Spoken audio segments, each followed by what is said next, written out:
အခုလည်းငင်းရည်ရွယ်ချက်အရသာသနာတော်ဟာအမှန်တန်မျိုးမိန်ပြီးတော့အမှန်တမ်းမှသာသနာအောက်တန်းနောက်တန်းပျက်စီးလို့ဆဲဆဲအခြေအနေကိုရောက်နေတဲ့အတွက်သာသနာရဲ့ခန္ဓာကြီးဖြစ်တဲ့ပဋ္ဌာန်းတကယ်ဆိုရင်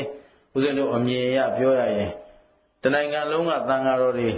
ကိုเจ้าတိုင်းနဲ့ကိုဒီချိန်မှာပဋ္ဌာန်းဒေသနာတော်ကိုရွတ်ဖတ်ပူဇော်သင့်ပြီလို့ဒါယူဆတယ်ပေါ့လေနော်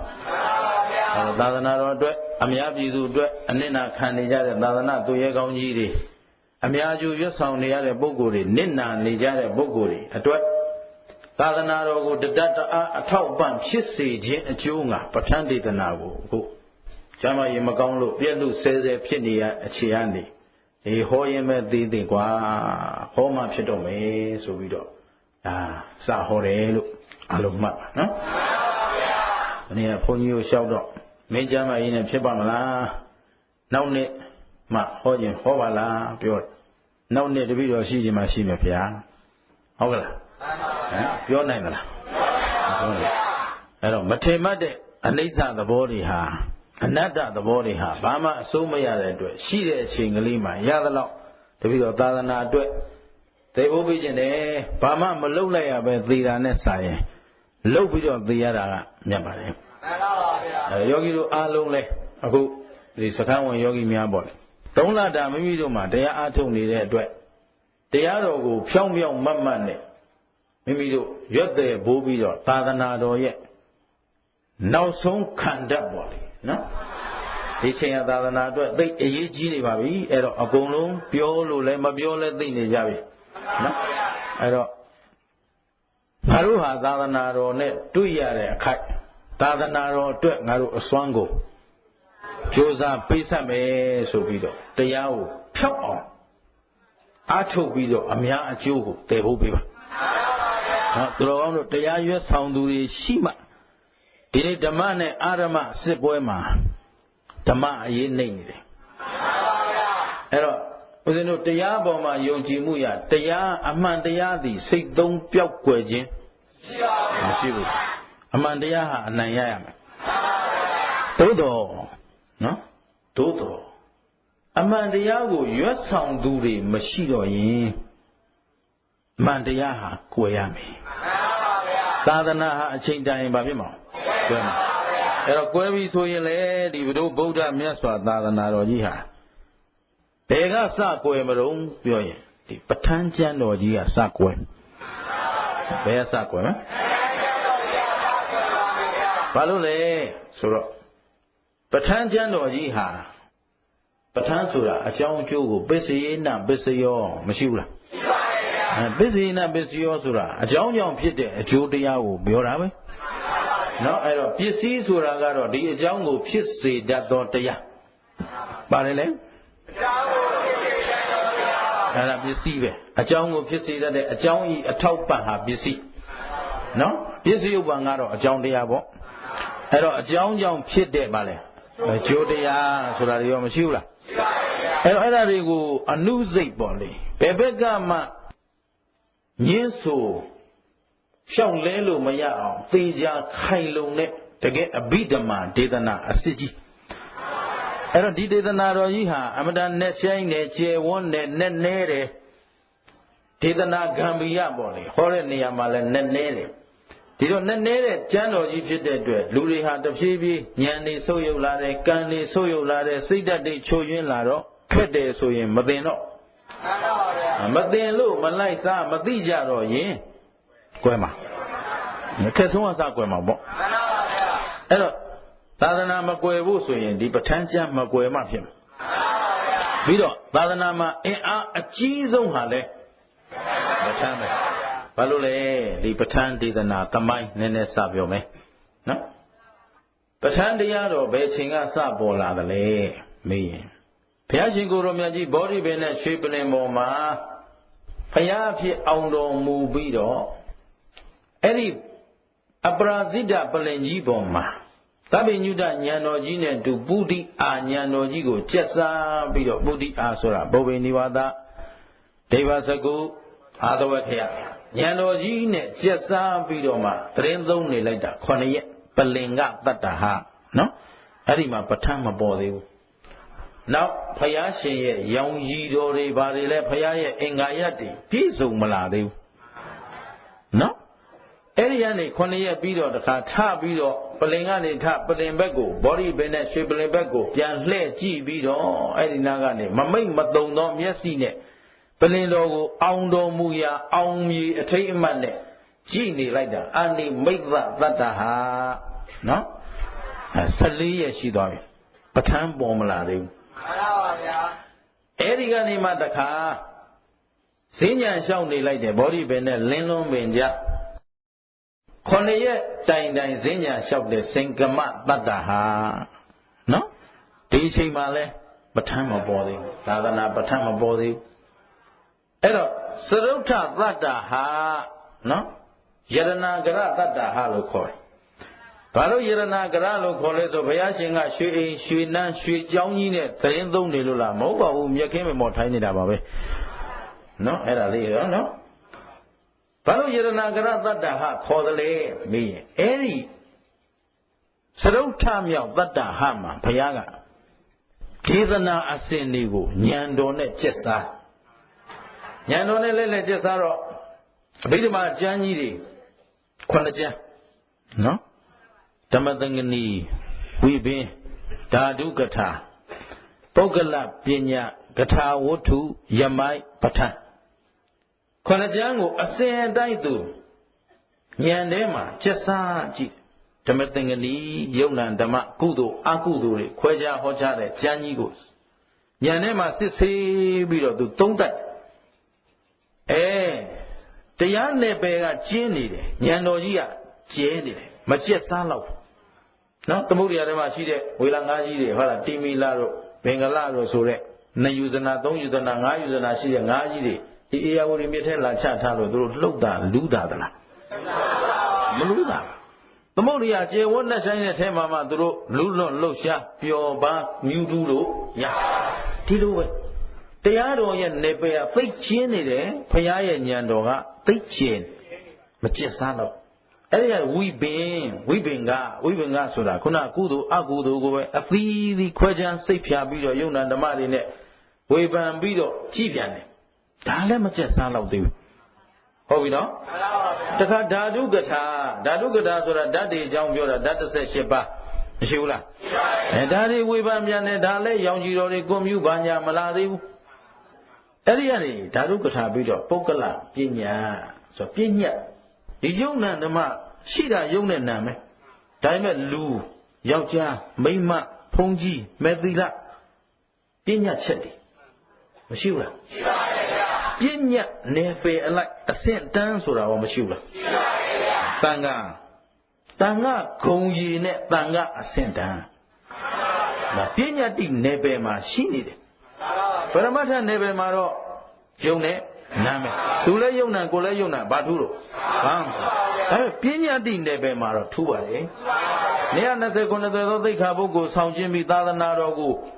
အစဉ်အဆက်တမိုင်းအရာရွတ်ဆောင်လာကြတဲ့သာသနာကျေးဇူးရှင်တွေဖြစ်တဲ့အတွက်ဂုံကျေးဇူးအပြင်မြင့်မြတ်နေတယ်ရှေ့ဆုံးမှာအခုသတင်းသုံးလို့ရနောက်ဆိုသံဃာစဉ်နဲ့လာမယ်ဒါကဟုတ်လားနေရအနေထားရဟာနောက်သီလရှင်ဟာလူတွေနဲ့တူသလားဟောမတူလို့သီလရှင်လို့ခေါ်တာတူအောင်နေလို့မရဘူးနော်နောက်ဆုံးအရှင်ဗျာသူတို့ရှင်ပါသီလခေါ်တာပဲသူတို့လည်းညက်နေတာစားတာဒီလိုလည်းညက်နေတာစားတာပဲသူတို့လည်းနေခြင်းသူနေဒီလိုလည်းနေသူတို့လည်းသချင်းနားထောင်ဒီလိုလည်းနားထောင်တာပဲအေးဟုတ်ပါတယ်ဒါပေမဲ့အဲ့ဒီဟာတွေအသာထားလိုက်အခုလောလောဆယ်မတူတာပြောရရင်အဝတ်စားကိုမတူဒီဝတ်ကလေးတခုတော့ထိန်းထားကြအောင်ပေါ့လေဒီလိုပြောရမှာပေါ့ဟုတ်လားအဝတ်ကလေးမှမထိန်းတော့ဘူးဆိုရင်လည်းအကုန်တူသွားရင်လည်းမဟုတ်သေးဘူးအဲ့တော့တနည်းအားဖြင့်ဂုံပုတ်အားဖြင့်သီလရှင်7ပါးသောသီလတို့ကိုသူများတို့ဥပုံနေ့မှထိန်းတာမဟုတ်အမြဲဆောင်ထိန်းနေသောကြောင့်ဘာဖြစ်လဲပြီးတော့သာသနာရဲ့ပရိယတ္တိပရိပတ်တိဘောနေကိုဘာလို့ထမ်းဆောင်အာသာသနာသီလရှင်တွေဆိုရင်အေဝမေတုနာဧကသမယနဲ့တခါတည်းတောဝိနည်းအဘိဓမ္မာတွေကိုသင်အံပို့ချပြီးတော့သာသနာတာဝန်တွေဘာလို့နေကြထမ်းဆောင်တယ်သူတို့လုံးမှာသာသနာတာဝန်မရှိတယ်ကျန်တဲ့လုံးမရှိဘူးအဲ့တော့သူတကာထက်သူမှာမြင့်မြတ်တဲ့သဘောရှိတယ်သူ ဆိုပညာအဲ့ဒါပုဂ္ဂလပညာနော်အဲ့ဒါဗိဓမာကျမ်းနေမှာဒါမို့ပညာကိုလည်းနားလည်ထားမှရနော်ပညာသူနေရတဲ့သူသတ်မှတ်ချက်စီမင်းစည်းကမ်းဥပဒေဖျားဆိုတဲ့ဂုံပုံနဲ့အညီဖျားဆိုတဲ့အင်္ဂါရဖျားဆိုတဲ့ကြီးစု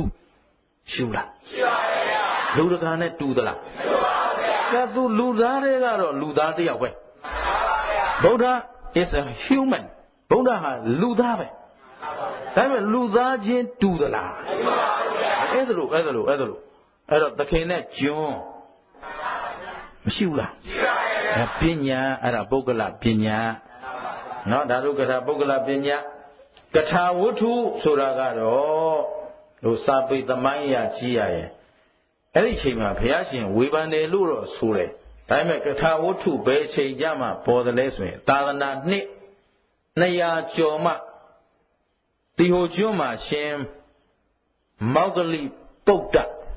မောဂလိရဲ့သားတိတ်သမထေကြီးကမိစ္ဆာဝါဒီအသီးသီးပေါ့လေမိစ္ဆာဝါဒီဆိုတာလေထူးထူးခြားခြားငါကတော့ဏိကန္ဒငါကတော့အသစီအစရှိတဲ့ဂိုင်းကြီးတွေနဲ့ကွဲကွဲပြားပြားမဟုတ်ဖဲနဲ့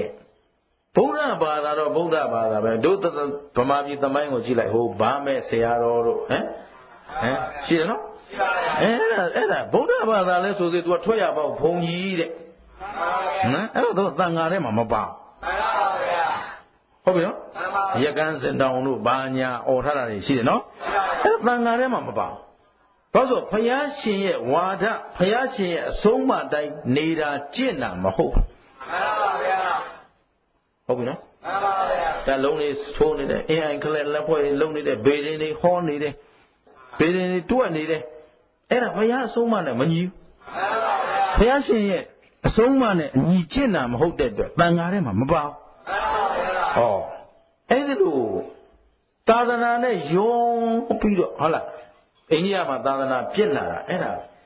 သာသနာနှစ်900မှာဂျိန်းဘုန်းကြီးတွေပေါ့အခုရုပ်ထုကိုးကွယ်တယ်ဆိုအဲ့ဒီကစအရင်ကဘုရားရဲ့ဂုဏ်တော်နဲ့ဘုရားရဲ့အဆုံးအမသာလင်အဓိပတိထားရှ िख ိုးခြင်းဗောဓိပင်ကြီးကိုရှ िख ိုးတယ်ဘုရားကဗောဓိပင်ကိုသူကိုဘွားပါလို့ဘုရားသက်ရှိထင်ရှားရှိစဉ်အရှင်အာနန္ဒာလျှောက်ထားခြင်းအရာခွင့်ပြုပေးခဲ့တဲ့အတွက်ဒီလိုပဲကြော့နေကြကြအဲ့ဒီမှာသာသနာအစစ်အမှန်ထွန်းတောက်နေတဲ့အချိန်မှာအတူရောင်နေမှိမ့်မိန်နေတဲ့ဓမ္မရာအတိုင်းဟုတ်ပြီနော်မှန်ပါဗျာသာတတိထားအစစ်အမှန်ထွန်းတောက်ရင်ဟုတ်ပြီအတူရောင်ထွန်းတောက်ရင်ဟုတ်ပြီနော်မှန်ပါဗျာ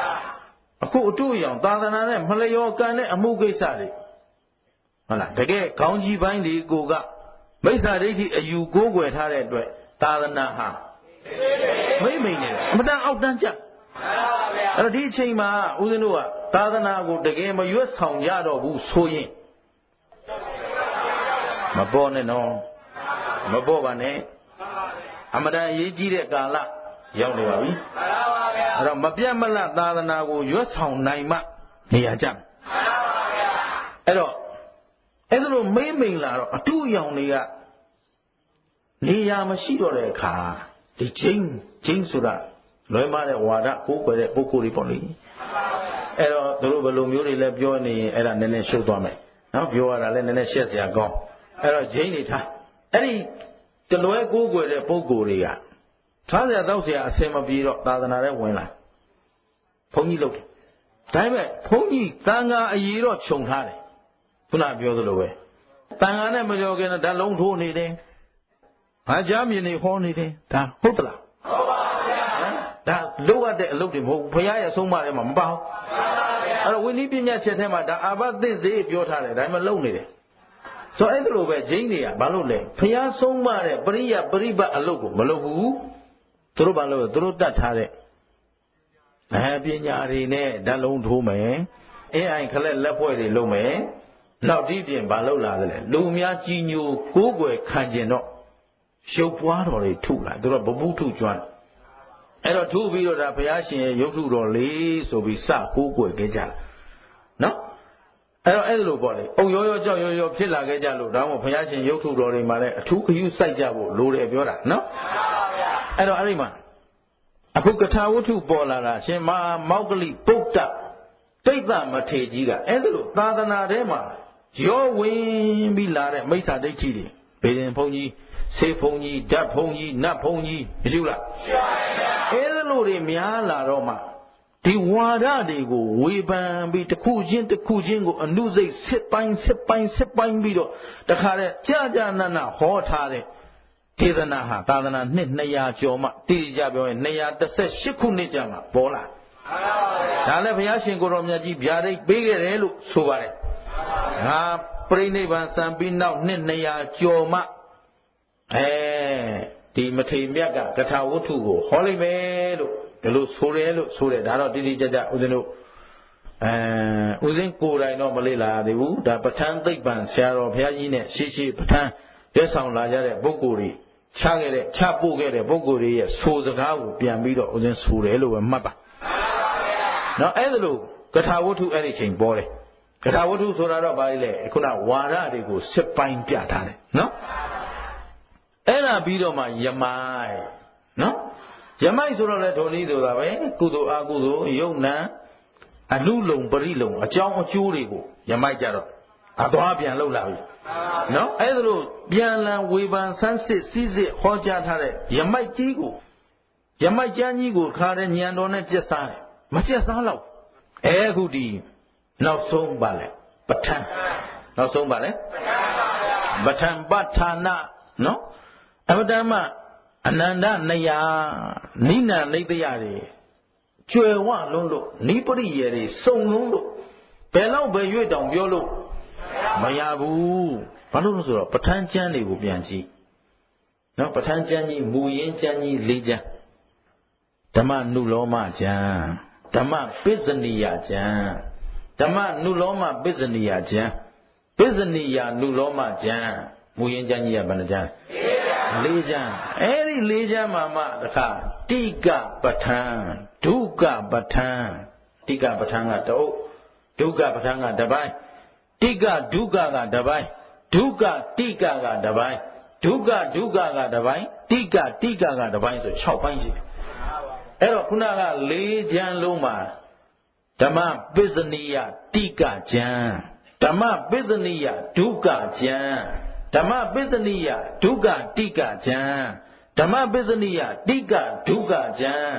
ဓမ္မပစ္စနိယဒုက္ခကျမ်းဓမ္မပစ္စနိယတိက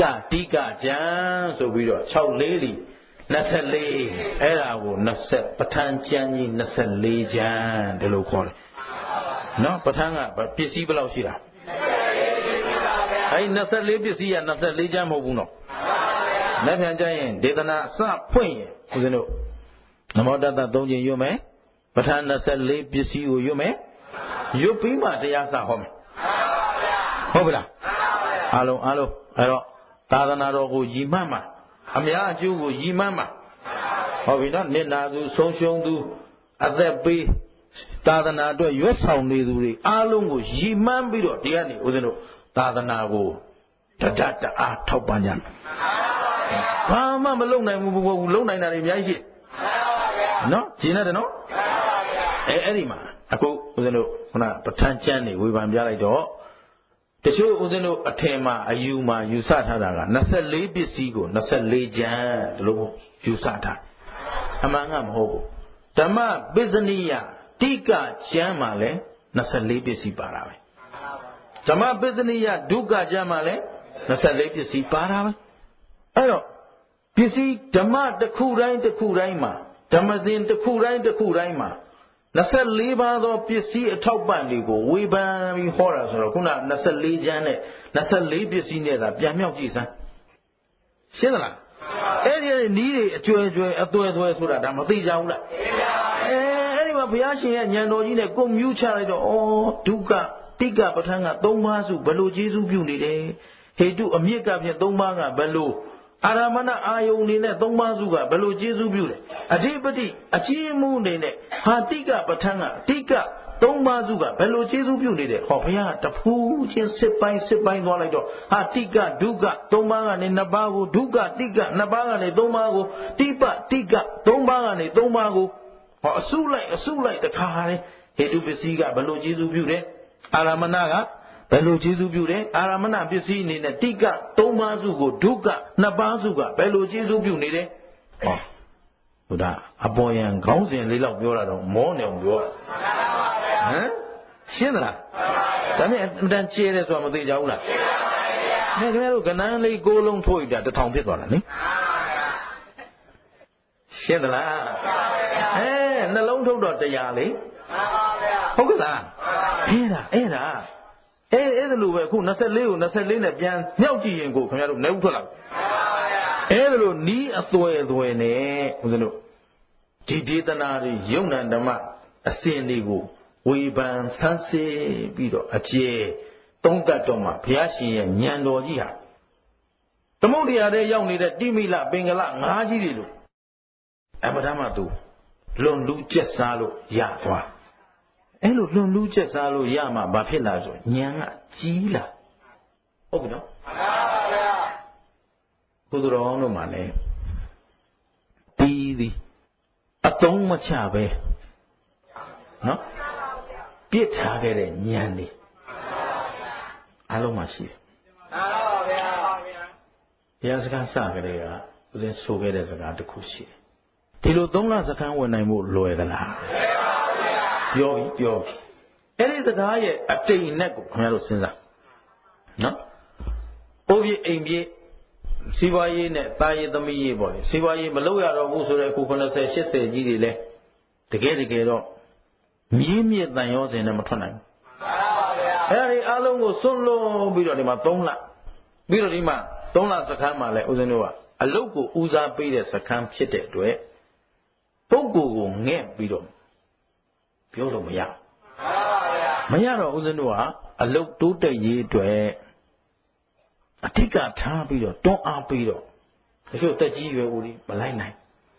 တချို့လူငယ်တွေမလိုက်နိုင်ကြီးတဲ့လူကကြီးလို့မလိုက်နိုင်ငယ်တဲ့လူကမလိုက်နိုင်တဲ့အခါအဲ့ဒီစိတ်ဓာတ်ခွန်အားကိုတန်ဖို့ကိုသိအောင်ဦးဇင်းတို့ပြောတဲ့အခါကျတော့အမှန်တန်လုံနိုင်ခဲ့တဲ့အမှုကိုသူတော်ကောင်းတို့လုံနိုင်လာပြီဆိုတာကိုကတန်မြညအကြောင်းကံနဲ့ဟေတုပစ္စည်းနဲ့ပြန်လာတော့မယ်ဟေတုဆိုတာအမြစ်အဲ့ဒီအမြစ်ကြီးကရေတောက်မြစ်ကဒီသစ်ပင်ရဲ့အကိုင်းအခက်အလက်အသီးအပွင့်အားလုံးကိုသူမလုပ်ထားထောက်ပါနေခုလဲသူတော်တို့အမြစ်ကောင်းလို့ဒီအသီးကောင်းအပင်ကောင်းတွေပွင့်လာဒီအပင်ကောင်းတော့ရပြီအသီးပွင့်ဖို့ဆိုတာခင်ဗျားတို့ကြိုးစားရမယ်ဥပမာဆိုကြပါစို့တရက်ပင်နဲ့နီးစပ်တော့တရက်ပြောမယ်နော်တရက်ပွင့်တဲ့အချိန်မပွင့်ခင်ဟလာပွင့်လို့ဆဲပွင့်ဆဲအချိန်မှာအစည်းမထွက်အောင်ဘယ်လိုကားခွဲမလဲအပင်ထိတ်ကနေရေဖြန်းချလိုက်အဲ့ဒါအပင်ကလောက်ရတာလားကိုကပြုတ်ပြင်ပေးရတယ်အဲ့ကြတော့ပိုးနေတယ်ကွာအစည်းတွေမထွက်နိုင်တဲ့အတွက်အသီးတင်ရှင်းနော်အခုလည်းခင်ဗျားတို့မှာအသီးသီးနိုင်တဲ့အပင်အကုန်ရထားတာပဲမက်ဖို့နိဗ္ဗာန်ခင်ဗျားတို့မှာရနိုင်ခွင့်ရနိုင်တဲ့အခွင့်အလမ်းရှိလားရှိပါရဲ့ဗျာယုံကြည်ချက်အဲ့ဒါအရေးကြီးတယ်အဲ့တော့အသီးသီးမှာတော်တော်အမြင့်ကောင်းနေမျိုးစေ့ကောင်းနေကာမပစ္စည်းဆိုဗီဇမျိုးစေ့ကိုပြောတယ်အဲ့တော့မျိုးစေ့ကောင်းနေခင်ဗျားတို့မှာအကုန်ရှိအသီးသီးဖို့တော့ခုတာဝင်မယ်အခုအကြောင်းကအကုန်ပြည့်စုံနေပြီတရားဟောပြောပြသပေးမဲ့ပုဂ္ဂိုလ်ရှိဟောပြောပြသမှုတိုင်းခင်ဗျားတို့နာခံအားထုတ်เสียနေရလဲရှိပါရဲ့နေရရှိတာမှခင်ဗျားတို့ကိုယ့်အကိုတော်တယ်ထွက်ပြီးတော့ကျုပ်တခုတရားစကားမစခင်အကြောင်းကဦးစင်းကြီးတွေရှိပါတယ်ဒီပြီးတော့တော်တယ်သွားပြီးတရားအားထုတ်အောင်မယ်အကြောင်းမှာ3လစကားပွင့်နေတယ်အပြင်ကပုဂ္ဂိုလ်တွေကကြောင်းလာအားထုတ်တယ်အရှင်ဘုရားကအပြင်သွားအားထုတ်မယ်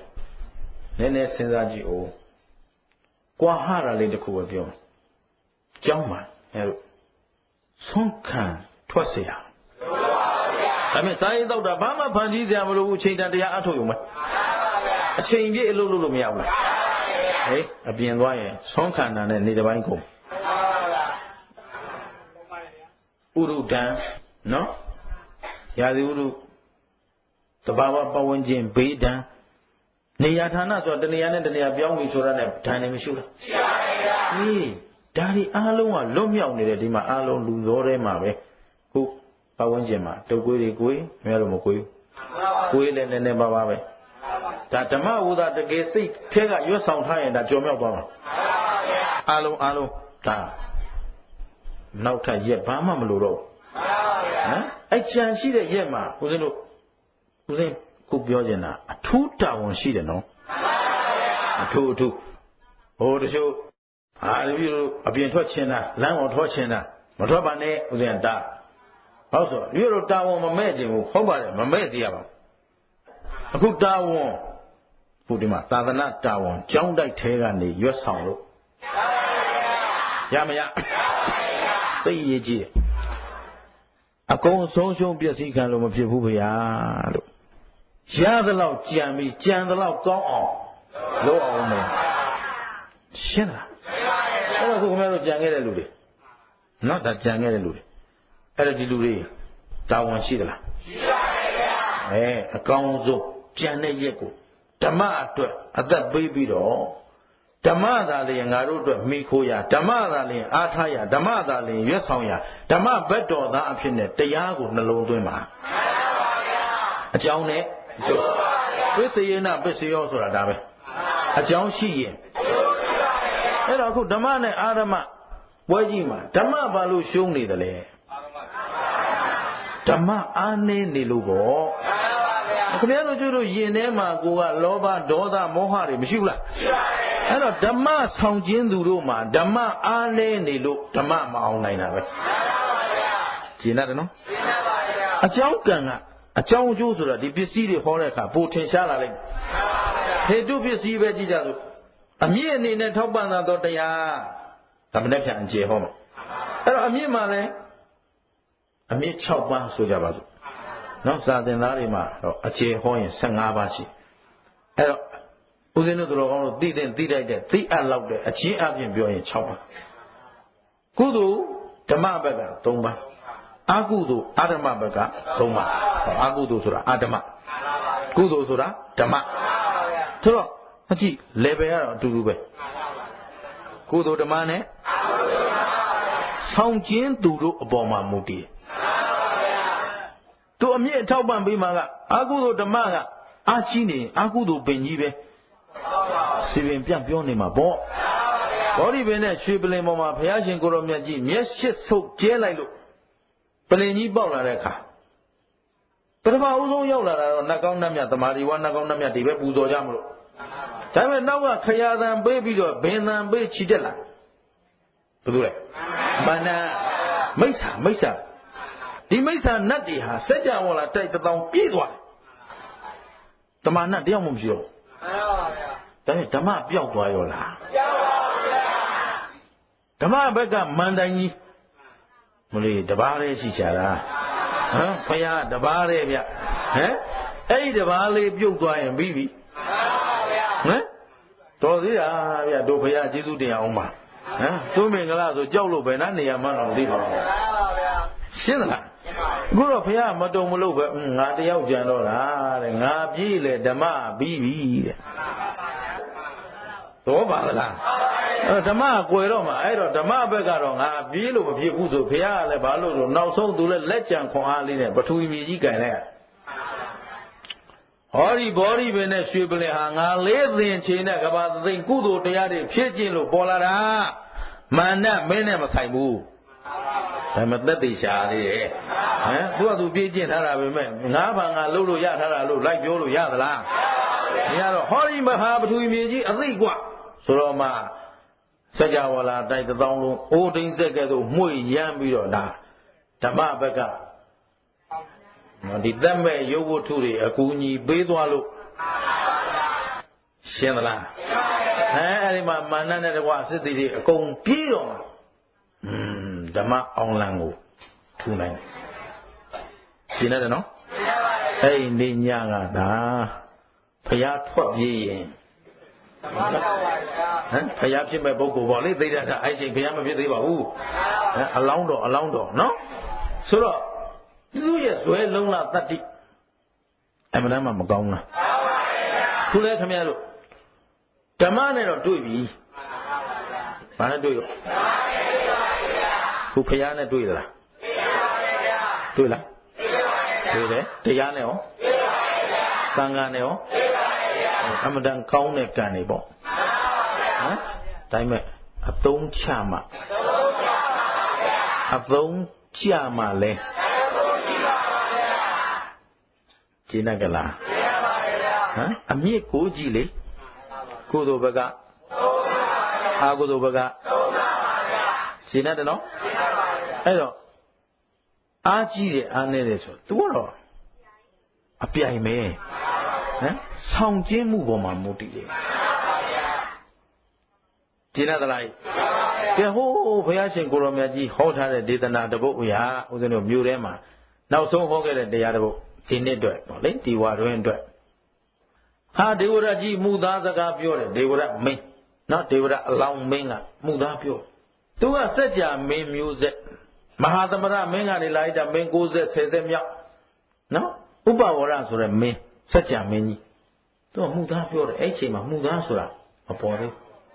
မရှိဘူးနော်အဲ့ချိန်မှာသူကမူသားပြောလိုက်တယ်တခွန်း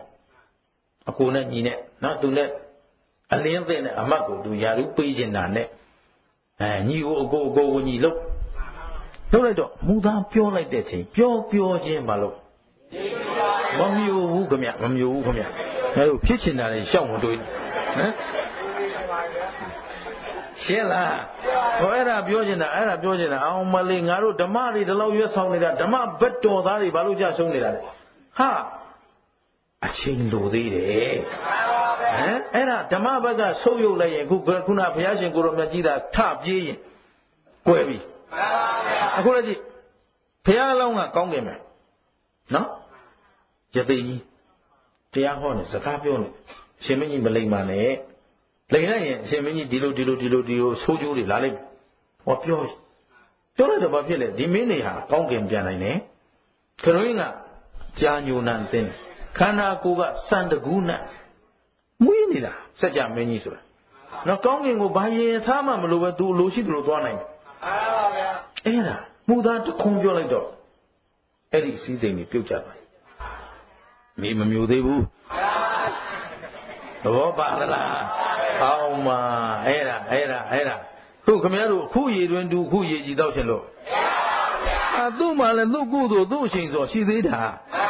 မိစ္ဆာဆိုပေမဲ့မိစ္ဆာကအခုမိစ္ဆာခေါင်းဆောင်ဘာလို့လုံနိုင်လို့ဆိုတော့သူ့ကုသိုလ်ကောင်းခဲ့လို့ပေါ့ဗျာအဲ့ဒီဟေတုပစ္စည်းချနားလဲလိမ့်မယ်ရှင်းသလားအဲ့ဒီမှာကဲဒီမင်းကြီးအမှန်ပြင်ပြောလိုက်ပါတဲ့စီးစိမ်ပြန်ရမယ်သူကံဘယ်လောက်ကောင်းတယ်လဲမပြောဘူးထပ်ပြောတယ်အကိုကညီရကိုခြေမျက်စိပဲမြုပ်တယ်တော့စိတ်ရှိတဲ့မြေကြီးဟမ်သဘောပါလားဘယ်ကျုပ်လို့ဆိုထုတ်ကြည့်လိုက်ပြီပေါ့ဗျာဟမ်အခုတော့မဟုတ်ဘူးပြန်သွားခြေမျက်စိအဲ့ဒါတန်ဆုံးမှပြီးတခါမှန်တိုင်းပြောစမ်းမှာစီးစိမ်ပြန်ရမယ်ထပ်ပြောဒုစစ်ပဲမြုပ်ခဲ့တယ်စိတ်ရှိတယ်လို့ရှင်းသလားစိတ်ရှိဆိုသူကအကြောင်းကောင်းနေတာဟုတ်ဗျအကောင်းလေးတွေကြမ်းနေသေးတော့လောလောဆယ်ဆိုးပြစ်ကသူကမသိသေးဘူးဟမ်တင်းတော့သိနေပြီတော့အလုံးစုံခမည်းတော်ကျုပ်တို့ဖြစ်ချင်တယ်လို့သူများပစ္စည်းရောက်ကြတယ်ဆိုတော့ကုသိုလ်လားအကုသိုလ်များတို့ကိုအာကုသိုလ်များကျုပ်မပါဘူးနော်သဘောပါလားသင်တာဒီဒေသနာလေးကိုဟောဖို့ဆုံးဖြတ်လိုက်တာဟာအဲ့ဒီအကြောင်းပါပဲအားလုံးမှနားလည်နိုင်ခဲ့တဲ့အကြောင်းကျိုးတရားတွေဟာဒီပဋ္ဌာန်းမှာပဋ္ဌာန်းဒေသနာအမှန်တန်ရှင်းလင်းပါအကြောင်းကျိုးကိုခိုင်လုံစွာနဲ့လုံးဝချွင်းချက်မရှိဘယ်သူကမှဒီနေရာမှာမိလိန်သားမင်းကြီးဘလောက်တော်လို့ထောက်ပဋ္ဌာန်းမထောက်နိုင်ဘူးရှင်းလားဘယ်လိုဆင်ခြင်လဲနောက်တော့ဘလို့ပဲသောရဏတွေနဲ့ပြဿနာရှာပဋ္ဌာန်းမှာရှာစရာမရှိဘူးပဋိစ္စသမုပ္ပါရှာစရာမရှိဘူးဘာလို့သိခိုင်လို့လဲအကြောင်းတရားနဲ့ဆိုတော့တမန်ဉာဏ်ကလေးမြလောက်နဲ့ဖယ်လို့ကျတော့စိတ်ဓာတ်နော်အခုကုသိုလ်အကုသိုလ်မရှိဘူးလားရှိပါ ကိုတော့ကုသိုလ်လုပ်နေတယ်ထင်တာနော်တရားထိုင်နေနော်သိမသိနိုင်ဘူးဟုတ်ကဲ့လားဘာစိတ်တုံးဗျာဘယ်မလို့ခင်ဗျားတို့ကဓမ္မဘက်ကမှမဟုတ်ပဲအဲ့လိုဘယ်ဘက်ကတော့ဒီအကြောင်းလောကအာရမလွမ်းမိုးနေတာပေါ့ဟုတ်ရေးတာတွေကမှဓမ္မမှမရှိပဲဟာအဖြေပဲဗျရှင်းသလားရှင်းပါရဲ့ဗျဟိုးတိုင်းပြည်လုံးတိုင်းပြည်နယ်ဝါသိမသိနိုင်ဘူးဓမ္မဘက်တော်သားလေးလားအာရမဘက်တော်ဟောတော်အဲ့ဒါကဲဒီတော့အာရမကြီးစိုးတယ်ဆိုတာဘယ်နေသေးတယ်ရှင်းသလားကိုဘယ်ရောက်နေသလဲလဲကြည့်အောင်နော်ပြောရှာတယ်ဥစဉ်လေးကဘုန်းကြီးယောဂီတွေကတော့မရဘူးဘုန်းကြီးတက်ထိန်မှရတော့မှာဘာလို့ဆိုသူတို့လည်းဘွဲပေါက်နေပြီနော်ဟိုမှာလာပြောတယ်မထိုင်နိုင်တော့ဘူးတဲ့တပည့်တော်တို့လည်းမထိုင်တော့ဘာလို့ချင်တော့မထိုင်နိုင်ဆောင်းကြောင်ထိုင်နေုံရှိတာနော်ထားလို့လည်းမရဘူးထိုင်လို့လည်းမရရှင်းလားရှင်းပါရဲ့အဓိပ္ပာယ်ကိုဘာလို့မှဓမ္မဘက်ကလားအာရမဘက်ကဒါပေမဲ့ခင်ဗျားတို့ကဘာဆောင်းမလဲဓမ္မအဲ့အာရမအမြင့်တွေဖဲဟမ်သင်းသက်ပြလိုက်အာရမအမြင့်ကိုဘေးကအခွေရေကုန်ရစ်ပြီးတော့6အောင်လုပ်လိုက်တော့ရှင်းသလားရှင်းပါရဲ့ဗျာဓမ္မကအောင်နိုင်မှဖြစ်မှာနော်ဒါပေမဲ့ခင်ဗျားတို့ဘာဆောင်းမလဲအဲ့တော့ဟေတုပစ္စည်းဆိုတာအမြင့်ပါတဲ့ဒီနေ့တည်းဒါသဘောလောက်ကလေးပြောတာနဲ့ခင်ဗျားတို့ကျတို့မှအတော်ကျေးဇူးများနေပြီအာရမဏပစ္စည်းအာယုံအပြင်ကျေးဇူးပြုမယ်တနည်းအားဖြင့်ပါလေတောင်ဝေးကျိုးရန်သူကဥပမာပေးတာ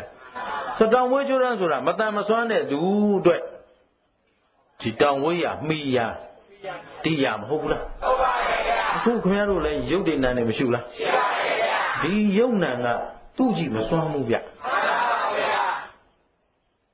အာယုံလေးနဲ့မှထားတာဗာလေးနဲ့မှထားဘာကြောင့်ဖြစ်သွားတာတို့ဟင်းဒါတို့ဘာကြောင့်တို့အာမလေးဗျအာယုံမီမဒီယုတ်ကထားနိုင်တာမဟုတ်ရင်ခင်ဗျားတို့ဒီယုတ်တင်တာမထားနိုင်ဘူးအဲ့ဒါဒီအာယုံကကျေစုပြုတယ်ဟုတ်လားအာယုံသဘောဟေတုပစ္စယောအာရမဏပစ္စယောအဓိပတိပစ္စယောအဓိပတိပစ္စည်းဆိုတာအကြည့်မှုအားကြီးတဲ့အကြောင်းသန္တာဓိပတိသန္တာသမယုတကနာဓမ္မနာသံသမုဋ္ဌာနာနိသရူပနာအဓိပတိပစ္စယေနပစ္စယောဆိုတာတွေမရှိဘူးလားရှိပါရဲ့သန္တာငါတို့တရားကိုဆောင်နိုင်ရမယ်တရားဟာအောင်နိုင်ရမယ်သန္တာဓိပတိအရေးကြီးတယ်နော်ဝိမာန်သာလေးလည်းလို့ပေါ့ဗျာဝိမာန်သာဆိုတာပညာအပညာကဘယ်လိုဆောင်မှတရားကအောင်မှလဲဒါလူသေးတာငါတို့ကဓမ္မတွေအာဓမ္မတွေယင်ထဲပိုက်ထားပြီးဓမ္မအောင်ပါစေလို့လို့တော့အဲ့ဒါအဓိပတိအကြီးအမူခုနအာယုံကပို့လိုက်တဲ့အခါခင်ဗျားတို့အဓိပတိတွေကလာပြီလေခင်ဗျားတို့ကျတို့ဖြစ်တတ်တဲ့အဓိပတိကတော့သန္တာအဓိပတိတော့မဟုတ်ဘူးယာဂာအဓိပတိတို့ဒေါသအဓိပတိတို့လာဘူးလားဗျာဘာမှမလုံးပြီးတော့မောဟာအဓိပတိဟေးဘာမှလည်းဟုတ်တာမဟုတ်လေဘာမလဲညမှနဲ့သဘောပါလားဘာမှလည်းမသိဘူးဆိုတဲ့လူတွေရှိသေးတာနော်ဘာတွေဘာဒီဟိုကောဘာတော့မောဟာအဓိပတိရှင်းသလားဘာလောကဘာဖြစ်လို့ဘာဖြစ်နေမှမသိဘူးလေသူကဘာတွေလုပ်နေကြတာလို့ဆိုတော့သူကမောဟာအဓိပတိရှင်းတယ်နော်တကယ်ကဘုရားပြောထားတာသန္တာအဓိပတိဝိရိယအဓိပတိစိတ်ဓာအဓိပတိဝိမာန်သာအဓိပတိမလားဘူးလားခင်ဗျားတို့ဝိမာန်သာအဓိပတိဖြစ်အောင်တော့ကျုပ်ကအတတ်နိုင်ဆုံးခင်ဗျားတို့ပံ့ပိုးပေးမယ်ကျန်တဲ့သုံးပါးကျုံးနဲ့မဆိုင်သန္တာအဓိပတိလေကိုယ့်ကိုယ်လောအောင်ဝိရိယအောင်မောင်းကြီးကခောက်တာပဲလူကရောက်မလားမတတ်နိုင်ဘူးရှင်းလားမောင်းခောက်တဲ့ပုဂ္ဂိုလ်ခောက်ပေးနေတာပဲခင်ဗျားတို့ဝိရိယအတွက်အကူအညီပေးတာတို့ဒါအာနာကုန်ပဲဒီနေ့အာနာကုန်ကြီးဟိုမျိုးလုံးပြူးကြီးလွတ်လိုက်ရောပဲဟေးဘာလို့နေကြတာလို့ဆိုဟမ်အဲ့ဒီကြမှာပြေးတာ အဲ့တော့သူကဝရိယအဓိကပါဟိုပဲတယ်စုံစမ်းရအဓိကဖြစ်နေတယ်ကြောက်လို့ပြေးတာဟိုဗျဆန္ဒတရားမှမပါပဲနဲ့ဂျေနသလားအမလေးဒါငါကိုတော်ကြီးရှိလို့နှုတ်မရင်ဒီလူတွေဘူရိုဇာနဲ့တောင်ထိုးတင်ရမယ်ပုံစံဖြစ်ဂျေနသလားအဲ့တော့အဓိပတိရောအရေးမကြီးဘူးလားအကြီးမှုဖြစ်သည်ဖြစ်၍ကျေစုပြုတတ်တဲ့ပစ္စည်းပစ္စည်းဒီဟေတုအာရမဏဆိုတာပစ္စည်းတွေနော်ပစ္စည်းဆိုတာဓမ္မတွေပေါ့အဲ့တော့တော်ကောင်းတို့နားလည်အောင်ခုခေတ်သစ်ဝိဇ္ဇိုဖွင့်နေဖွင့်ရရင်အကြောင်းကိုဖြစ်စေတတ်သောတရားများဒီ24ပစ္စည်းဆိုတာဗါလဲပစ္စည်းနဲ့ပစ္စည်းဥပ္ပံဆိုအဲ့ဒါပြောတယ်ကျင်သလားဘယ်လိုတော့ဘာသာပြန်ဖို့ကျမ်းကြီးတွေရှိမှလဲတပုံကြီးချပြီးတော့ကျုပ်စဉ်းစားတယ်ဒီလူတွေနားလည်အောင်ဒီပစ္စည်းငါဘယ်လိုပြောမလဲနော်အဲ့တော့ဆံဝဲခြင်းနဲ့ဆိုရွှေလေးသွားရောင်းလိုက်ပေါ့ရွှေကဆံဖြစ်သွားတာလားမဟုတ်ဒီရွှေကြောင့်ဆံရလာတယ်နော်ဆံကိုဖြစ်စေတတ်တဲ့ပစ္စည်းရှင်းသလားအဲ့ဒါမရှိဝမ်းသာရှိတော့တစားဆိုတာပစ္စည်းဒီပစ္စည်းကအထောက်ပံ့ပေးမှာနော်ပွဲလမ်းသဘင်ကြတာလေးလှအောင်ပအောင်ဝတ်ထားတယ်ဆိုတော့ဒါဂုံတီရှိဘုံနိုင်စမ်းနိုင်သူကတပွဲသွားနော်ဟိုလက်ကောက်မပါဟိုဘက်သွား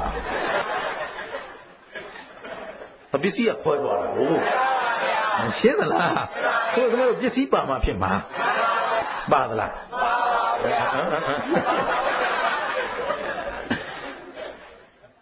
ကဲအကြောင်းရင်းပြောသွားမယ်ပစ္စည်းဆိုပါလေအကြောင်းကိုဖြစ်စေရတဲ့တရားရှင်းသလားရှင်းတယ်နော်ဒါတော့သူများပြောထားတာတော့မတွေ့ဘူးအခုကကိုဝိဇ္ဇိုဖွင့်လိုက်တာကြိုက်ယူမကြိုက်ပယ်လိုက်နော်ရှင်းတယ်နော်အေးဟေတုအာရမဏအဓိပတိအနန္တရအခြားမရှိခြေသူပြုနော်ယုံနာဓမ္မသင်္ခါရတွေကတစ်ခုနဲ့တစ်ခုပါဖြစ်လိုက်အခြားမရှိခြေသူပြုတယ်ယုတ်ပြီးယုတ်နာပြီးနာယုတ်ပြီးယုတ်နာပြီးနာဘာဖြစ်လဲခြေသူပြုနေတယ်အခြားမရှိဘူးဥပနိဒယပစ္စည်းရောအနန္တရသမဏန္တရပစ္စည်းနာပစ္စည်းရောသမဏန္တရပစ္စည်းကောင်းစွာအခြားမရှိကောင်းစွာအခြားမရှိသူကနည်းနည်းအမှုထပ်တင်ရဘာလို့တင်ရလို့ဆိုတော့ဟိုရုပ်ပြီးရုပ်နာပြီးနာဟုတ်တယ်ပဲသုတိပြီးပြိတ္တတွေကြတော့ဒီဘုရားအခုဒီရုပ်နာနေမရှိဘူးလားရှိပါရဲ့ကိုနာမည်လေးကိုမမိလားမမိရနော်ကိုရုပ်ကလေးကိုနည်းနည်းဝါလာတယ်ပိန်လာတယ်တိုင်းလို့တားလို့မရဘူးလားဟုတ်ပြီအဲ့ဒါဒီဘုရားအတွက်သူကအခြားမရှိကျေစုပြုဟိုဘက်ဘဝရောက်တော့ဒါတွေဘာမှမမိတော့ဘူးခင်ဗျားတို့အရင်ဘဝဘယ်လာမဟုတ်ခင်ဗျားတို့အရင်ဘဝတုန်းကပြောခဲ့တာတွေမှတ်မထားလို့အရင်တုန်းကလင်တော်မောင်တွေကိုလေအချစ်ဆုံးပဲနော်တပါး10သိန်းချစ်ပါမယ်လို့ပြောခဲ့တာကိုကဟုတ်မှလို့စောက်ရှင်းသလားဒီကိုတွေကလည်းနမတော်လေးမှနမတော်လေးဆိုအခုအဲ့နမတော်ဘယ်ရောက်မှမသိဘူးရှင်းလားငါသားငါသမီးမှအချစ်ဆုံးအခုတော့မဟုတ်ပြန်ဟုတ်ပြီနော်ဒါပေမဲ့ဒီယုံနာအစဉ်ပြတ်သလားမပြတ်ဘူးတဲ့ဒါပေမဲ့ဒီကံတစ်ခုအတွက်ဇလန်းတစ်ခန်းရပ်သွားနောက်ကံကအကျိုးပေးဖို့အတွက်ကသူကကောင်းစွာအခြားမရှိမူ၍သုတိနဲ့ပရိတ္တိနော်ဒါကြတော့သူကတက္ကဏဖြစ်နေပြတ်သွားသလားဆိုတော့ပြတ်သွားအဲ့ဒီပုဂ္ဂိုလ်တွေအဲ့ဒါတွေမမှတ်မိတာတော့ဟုတ်ပါပြီဒါပေမဲ့အခုလည်းခင်ဗျားတို့သားတဲ့သမီးတွေဆွေတွေမျိုးတွေခင်မုန်းနေမရှိဘူးလားအဲ့ဒါတွေကိုသူ့အစဉ်နဲ့သူ့ယုံနာသူ့အစဉ်ကိုမပြတ်အောင်ဆက်ပြီးခြေစုပ်ပြပါအဲ့တော့ပြတ်တော့သွားတာတော့မဟုတ်ဘူးဒါပေမဲ့ယုံနာဓမ္မအစဉ်ကိုပြတ်သလားဆိုတော့မပြတ်ဘူးဒါပေမဲ့တစ်ဆက်သေးလားဆိုတော့မဟုတ်ပြန်ဘူးဆိုတော့သမဏန္တရကောင်းစွာဆိုတာထဲ့မဟောရင်နော်ဒီနေရာမှာမပြည့်စုံပစ္စည်းလေးကတမဏန္တရပစ္စည်းနာပစ္စည်းရောကောင်းစွာအခြားမရှိမူ၍ကျေစုပြုတတ်တဲ့တရားမရှိဘူးလားရှိပါရဲ့ပြီးတော့ဘာဇာတာဆိုတာအတူတကွပေါ့နောက်အင်းညမယ်ဘာဇာတာအတူတကွဆိုတာရုပ်ရဲ့နာရဲ့ရုပ်နာဌာနဘယ်နှပါလဲဖြစ်တူဟောလောဘစိတ်ဖြစ်နေတော့ရုပ်ကလည်းလောဘယုတ်ပြာခတ်နေတယ်ကြီးကံတောက်မောက်ဖြစ်နေတယ်ရှက်ပြဖြစ်နေတယ်လောဘသမား လောဘသမားကတော့တရင်တိုက်ကြတာရွှွှွနေတယ်ပဲရှက်ပြလောဘဒေါသသမားကြတော့ဖနှောက်ကိုတိုးလို့ရှင်းသလားဒေါသစိတ်ဖြစ်တော့ဒေါသယုတ်သဟဇာတဝအတူတကွနော်နောက်အင်းညာမင်းညာအပြန်အလှန်လဲကျေးဇူးပြုနေအင်းညာမညာပြီးတော့အနိစ္စယမိယာအဖြစ်နဲ့ကျေးဇူးပြုတယ်တကူနဲ့တကူအမိသဟဲပြုထားတယ်အမိသဟဲပြုထားတယ်ဆိုတာယုတ်ကပဲပေါ်မိတော့အမိတာပေါ့ဗျနာမမီခင်ဗျားတို့ပုတ်တိုးသွားမှာပေါ့အခုနာကလေးရှိလို့ခင်ဗျားတို့ယုတ်မပုတ်တာဟုတ်တတ္တိရှိယုတ်နာခွဲကြည့်လိုက်ပါလား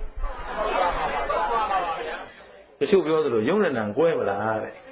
ယုတ်ကတနေရာမယ်နာကတနေရာမယ်ဆိုသွားပြီပေါ့ဒီယုတ်ပုတ်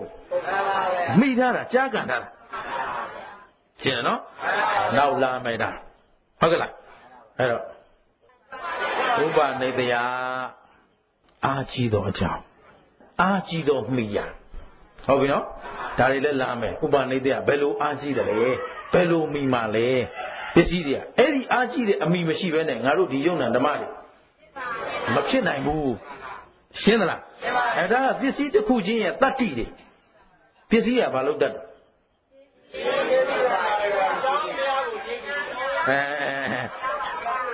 အဲ့ဒီတစ်ခုလေးမေးတော့မှဆိုလို့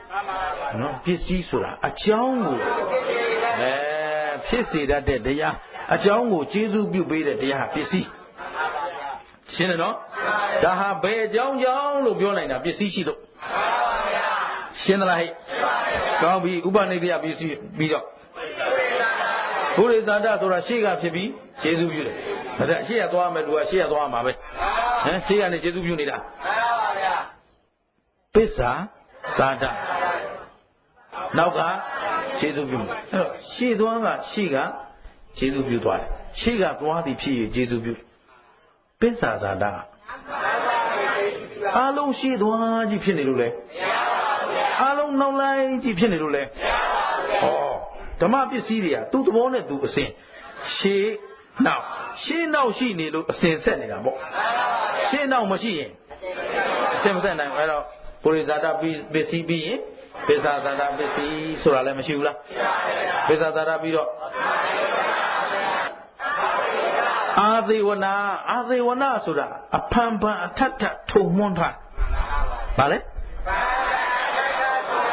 ထုံမွန်းထားတော့ကဲကလေးလေးမွေးခါစားမွေးလာပြီ၄မောက်6ထိုင်စကားလေးတွေတည်တည်တာအခါလဲပြောလာပြီဖေးလို့ခေါ်လို့တခါပြောတာနဲ့လူခေါ်ရသွားရောလားဟမ်အမလေးအဖေမှန်းသိအောင်ကိုဒါကိုအဖေနော်ဟမ်အဖေနဲ့မေကျေးဇူးရှင်ကြီးကိုဒီကောင်လေးကိုသင်ရတာဟဲ့ပြောစမ်းဖေခေါ်ဖေနောက်တစ်ခါဒါဘယ်သူတို့ပြန်ခေါ်ဖေဆိုတော့မှအာသေဝနာထုံပါများမှနောက်ကြတော့ဘယ်သူပြန်လာပြီတော့ဖေပြန်လာပြီရှင်းသလားအဲ့ဒါပဲအာသေဝနာပြီးတော့ဗါလဲကာမဆိုတာဘီဇမျိုးစိအနေနဲ့ကျေးဇူးပြုတယ်။ဘာအနေနဲ့ကျေးဇူးပြုလဲ။ဒါကြောင့်ဘုရားကပြောပါတယ်သဗ္ဗေသတ္တာ။ခင်ဗျားတို့ဘယ်မျိုးစိပေါ့အပင်ပေါ့ခုချထားတဲ့မျိုးစိပဲလေ။အခုခင်ဗျားတို့ဒီယုတ်ဒီအရာမောင်းဒီအရွယ်စားဒီယောဂဗယနဲ့ဒီပုံစံဘယ်သူချခဲ့တဲ့မျိုးစိလဲကိုယ်ကံမျိုးစိအလျောက်ကျေးဇူးပြုမှာကာမပစ္စည်းဆိုတာမျိုးစိကာမပစ္စည်းပြီးရင်သူကတူရလေးတွေနောက်ကကတ်နေတာကာမပစ္စည်းပြီးတော့ပါတယ်ဝိပါကအကျိုးပေးတတ်တော့ဟောဒီဝိပါကဘယ်ပေါ်မီအကျိုးပေးတာကံပေါ်မီကာမရှိရင်ဝိပါကရှိတယ်ဟောကံပြောရင်ဝိပါကလည်းပြောမှာဟုတ်ကံတော့ပြောပြီးဝိပါကမပြောရင်အခုလူတွေအားကိုးဆိုဘာလို့လုပ်ရဲတယ်လဲဝိပါကမမြင်ဘူးဝိပါကပစ္စည်းမမြင်လို့တည်ငါအောက်ကြနောက်ကြမခံနိုင်တော့တတန်နေရာလုံးနောက်ကြတော့တတန်နေရာလုံးအောက်ကြသွားတယ်ရှင်းတယ်နော်ဟမ်အခုကဲပဋ္ဌာန်းဆိုတာနီးပင်လေနော်နီးသမုဒ္ဒရာတန်နေရာကလည်းသမုဒ္ဒရာကြီးပဲတန်နေရာလည်းအမတန်နဲ့ဆိုင်ခြေဝန်းတယ်အဲ့ဒါတန်နေရာဘဝပေါင်းဘယ်လောက်ကျင်လဲခဲ့ပြီအဲ့ဒီမှာအထက်တန်းရောက်ခဲ့တဲ့ဘဝလည်းပါတယ် အောက်တန်းရောက်ခဲ့တဲ့ဘဝလဲအသိဉာဏ်ရှိတဲ့ဘဝလဲအသိဉာဏ်မရှိတဲ့ဘဝလဲအသိဉာဏ်မရှိတဲ့ဘဝကခင်ဗျားတို့ထင်ရဆိုင်ခဲ့လို့အခုလိုအောက်တန်းနောက်တန်းကြဟောတဘဝစာသွားကြည့်တယ်တန်တရားမှာလာခံရတော့ဟောဘလို့မှယုံမရဘလို့မှဖလှယ်လို့မရဘာဖြစ်လို့ဆိုတော့ဝိပါကအကျိုးကဒီမှာလေခင်ဗျားတို့မျိုးစေ့ချရအပင်ပေါက်ရှင်းလားအဲ့ဒါလိုသိထားမှနောက်ထပ်အာကုသို့မလုပ်ရဲတော့နောက်ထပ်အာကုသို့အဖြစ်မခံတော့တဘဝငတ်တာငတ်ပါစေတော့ရှင်းသလားဒီတဘဝဆင်းရဲတာဆင်းရဲပါစေတော့နောင်တန်တရားဆင်းရဲကြောင်းဝိပါကဖြစ်နေမဲ့အကျိုးတွေတော့ဖြင့်ငါတို့မလုပ်တော့ဘူးရှင်းသလားပဋ္ဌာန်းပစ္စည်းတွေနားလည်ထားရင်အမှန်တန်ကျေးဇူးများပါတယ်နော်တို့ရွတ်ဖတ်တဲ့စေတုံရွတ်နေရမှာလားသိနေရမှာလားသိတဲ့အတိုင်းလဲကျင့်မဓမ္မဘက်တော်သားနော်ရှင်းသလားကဲဝိပါကပစ္စည်းပြီးတော့အာဟာရပစ္စည်းဆိုတာအထောက်ပံ့ခင်ဗျားတို့ကုသိုလ်တွေလုပ်နိုင်ဖို့အကုသိုလ်တွေလုပ်နိုင်ဖို့လောဘစိတ်တွေဖြစ်နိုင်ဖို့လောဘကြီးနဲ့ဈေးတွေရောက်နိုင်ဖို့ဆိုတာဈေးရောက်ရင်ခင်ဗျားတို့အစာမစားမနေလို့ရလားရှေ့ကမုန်တီတဲ့လောင်းသဘောပါလား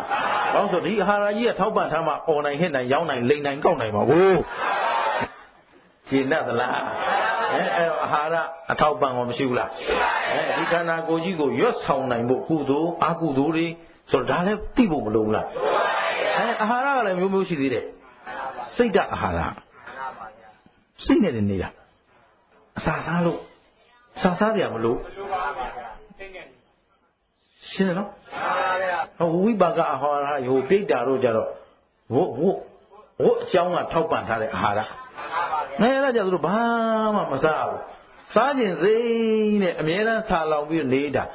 ကဘာပေါင်းအသင်ချေကြတယ်သေသလားဆိုတော့ဟိုသတ္တဝဘုရားလက်ထက်ကလေးဖြစ်လာတဲ့ပိဋကအခုသေဗလားဆိုမသေးသေးဘူးဘာစားရတော့ဆိုတော့လည်းဘာမှစားဟိုလင်းသားလေးတွေကြတော့ဟာလင်းသားအဲ့ဒီကြလို့လာလိမ့်မယ်လင်းသားလေးတွေမွေးထားတယ်အဖေမေကအစာရှာသွားတယ်သူတို့ကြည့်ငါတို့တော့ပြန်လာရင်တော့ပါမှာပဲနော်လက်ဓာလည်းလက်ဓာဆိုတဲ့အတိုင်းပဲနော်